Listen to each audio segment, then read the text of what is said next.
There are people who seem to get better every year, not just a little better.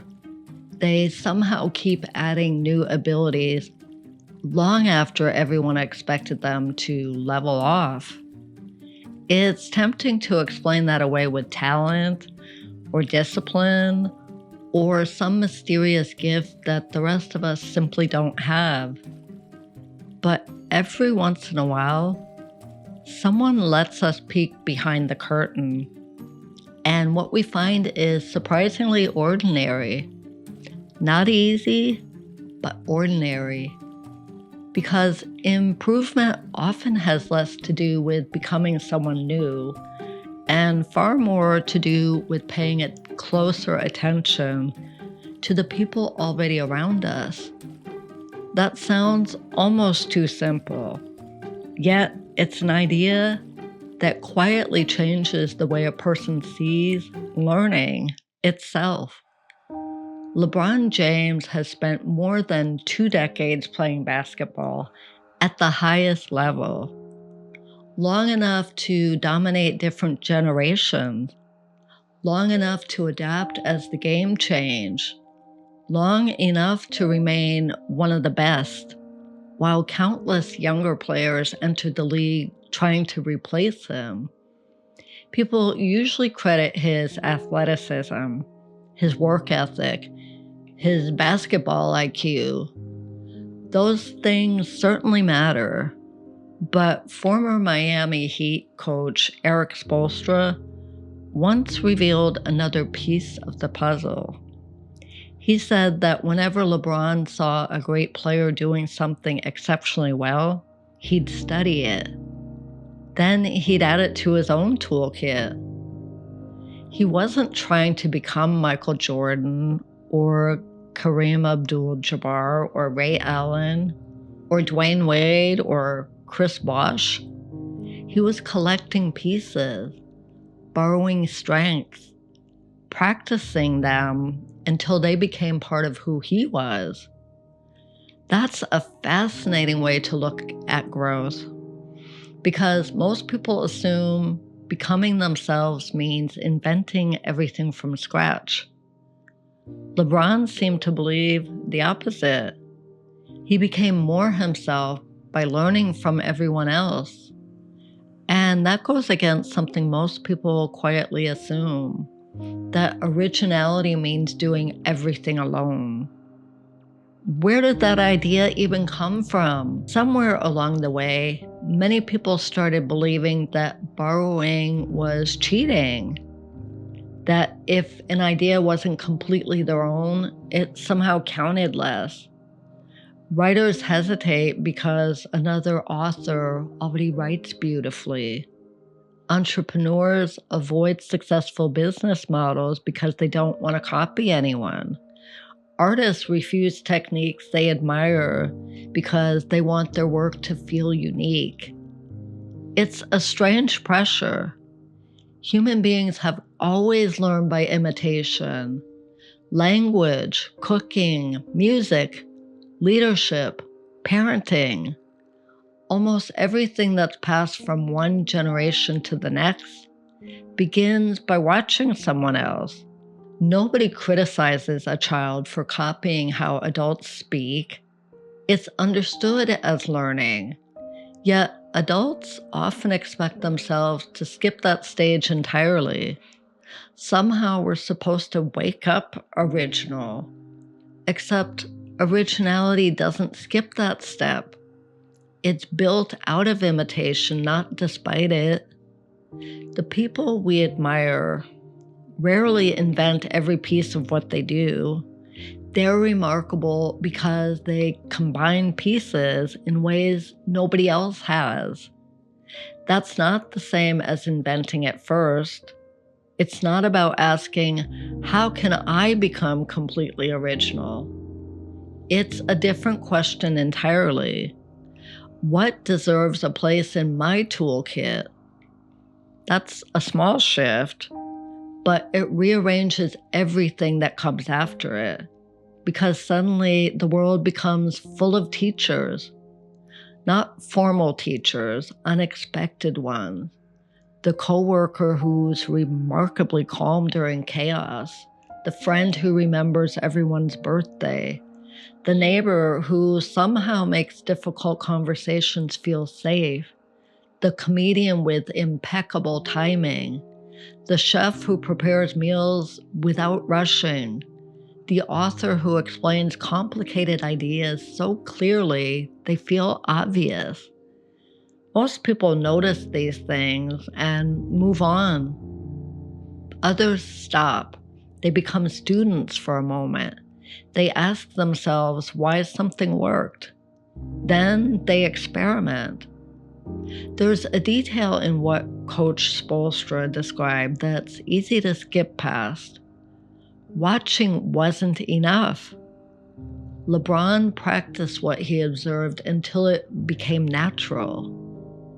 That's an entirely different level of curiosity because admiration without experimentation changes very little. People consume enormous amounts of advice, books, podcasts, videos, courses, quotes saved on their phones. The collection grows. Life often doesn't. There's a quiet difference between collecting ideas and collecting abilities. One fills shelves, the other changes behavior. Knowledge feels satisfying because it creates the illusion of progress. Practice is less glamorous. It's repetitive, sometimes awkward, occasionally frustrating. But that's where borrowed wisdom becomes personal wisdom. There's another reason this matters. Most people only borrow from those they consider similar to themselves. The aspiring entrepreneur studies entrepreneurs. The musician studies musicians. The athlete studies athletes. Perfectly reasonable. But it also narrows the possibilities. What happens when someone in sales learns storytelling from filmmakers, or a teacher studies stand-up comedians, or a parent borrows patience from gardeners, or a manager learns hospitality from restaurant staff? Innovation doesn't always come from looking deeper into one field. Sometimes it comes from looking across to another one. That makes the world much bigger. Every profession, every hobby, every conversation, every person becomes a potential source of something useful. Even people whose lives look nothing like your own. That's the upside. Here's the catch. The same habit of noticing what other people do well can just as easily turn into comparison. And comparison usually doesn't feel like learning. It feels like falling behind. The moment people notice someone doing something better than they are, they often feel discouraged. The gap feels personal. They conclude they're simply not built that way. But comparison can be used for something entirely different. Instead of asking, why aren't I like them? Try asking, what tiny piece of what they're doing could I learn? Those questions point in the opposite directions. One shrinks confidence, the other builds capability. One ends the conversation, the other begins it.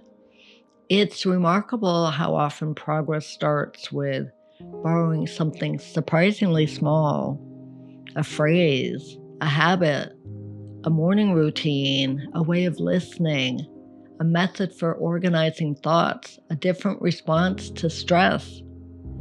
Nobody notices those changes at first until years later. Then everyone calls the result talent. Perhaps that's one of the biggest misunderstandings about extraordinary people. From the outside, they appear completely unique. Up close, they're often beautifully assembled, pieces gathered here, lessons borrowed there, skills practiced until nobody remembers where they originally came from. That's true far beyond basketball.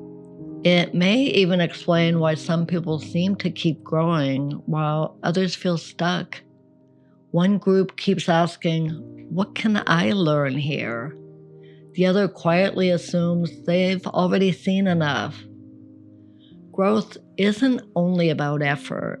Sometimes it's about attention, about noticing excellence wherever it appears, about becoming humble enough to borrow and curious enough to practice. The next time someone impresses you, resist the urge to simply admire them. Look closer. What exactly are they doing? What makes it work? What tiny piece could become part of your own toolkit? Because the version of yourself you're trying to become may already exist in fragments scattered across dozens of other people you've met, watched, or admired. The real work isn't inventing those pieces, it's recognizing them, trying them, and discovering which ones genuinely fit. If you'd like to keep exploring conversations like these, every week inside my school community, we take one personal development idea and actually live with it for a week. We compare notes, discover what worked, what surprised us, and what none of us would have seen on our own. You'll find the link to join us in the video description. And before you go, please share this video with someone who's been having the same conversation with themselves. I'll see you in the next one.